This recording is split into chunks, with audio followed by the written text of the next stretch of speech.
Hey, what's up guys? Drew here over at RevHiker Outdoors. I've got a video for you today.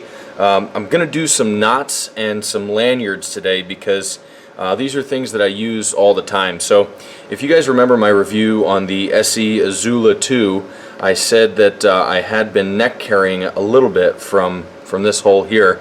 And while it's not my favorite, this wrap is actually my favorite, where my belt goes through here and here, and I do like a horizontal carry on my belt so I can just pull it out like that.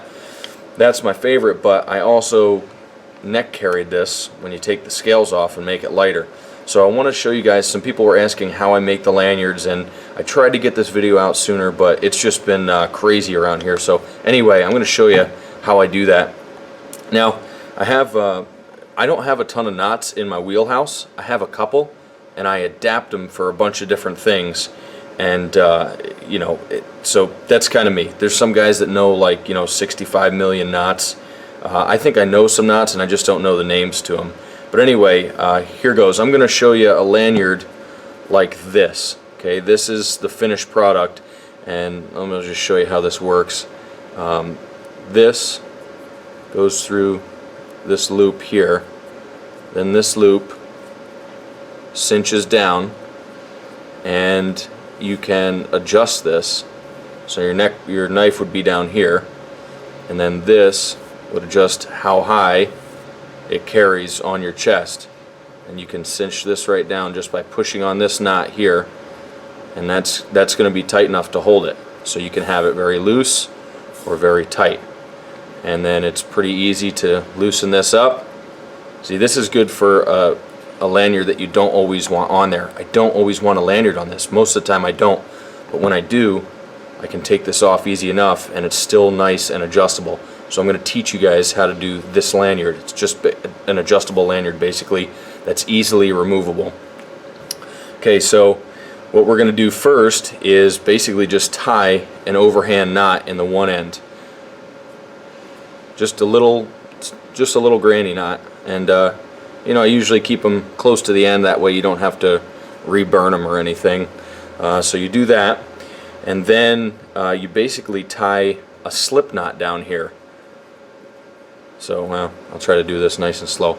Okay, so you just make a loop like this, and then you push another loop through. That is your slip knot. And you can make that as big as you want to, and then you just adjust this down so that's right next to that knot. Okay, and then you've got a slip knot that will never slip out because you've jammed it.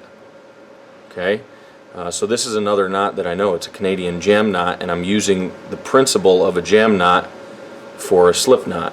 So I'm just kind of combining two ideas for knots. So I've got a slip knot that this end won't pop out because it's jammed with this little overhand knot. Now the other end, okay, is really super simple. You just are tying two knots on top of each other to make one larger knot. Now it would work, with a single knot, but I just try to do this up close. I'm just fighting with this thing to get it right exactly where I want it. Okay, so you just tie them kind of on top of each other. Now there's other guys that know how to tie a big old like monkey fist or whatever they call those things, but this is just two granny knots on top of each other. Works beautifully. Okay, and you've got that, and you can just cinch this down so it's tight around the cord, and then it'll never pop out. But it's tight enough to where you can adjust it. And bang, there is your removable and adjustable lanyard for neck carrying a knife. Guys, thanks for watching. If you've got any questions or comments, go ahead, put them below. Thanks for watching. God bless. Have a great day.